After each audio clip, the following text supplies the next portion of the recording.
Hi, how's everyone doing? So I actually had kind of been absent for valid reasons. My daughter, of course, went to basic training and been trying to get an adjustment at the house.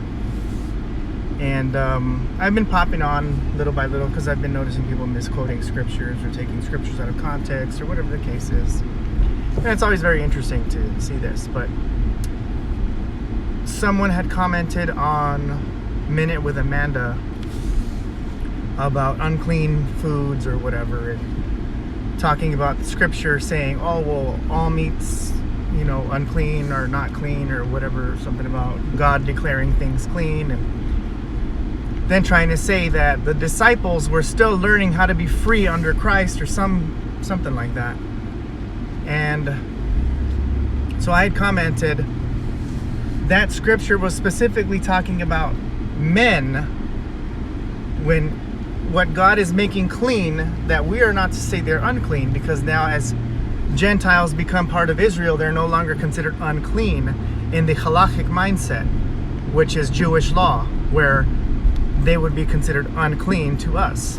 Anyway, so I said, except where scripture has already outlined that something is unclean, like the Levitical dietary laws. And then to the comment is, well, the Levitical dietary laws had to do with the temple and being clean so you could go to the temple. And I'm like, really? So now my response to that is, as a Christian, you believe that your body is a temple of God's Spirit. Key word, temple of God's Spirit.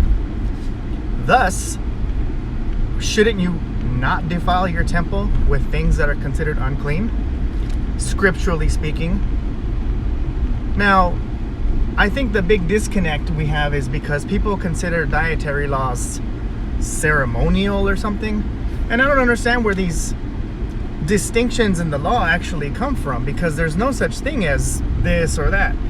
The law is the law, and I'm pretty sure that probably all over the Torah it is outlined, if you obey my statutes, my commandments,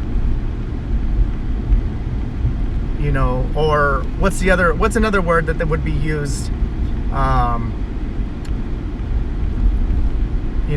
the mitzvot, all of it. If you obey my instructions, my commandments, my statutes, then you'll be a holy nation. So think about that while you're, eating pork stuff next time.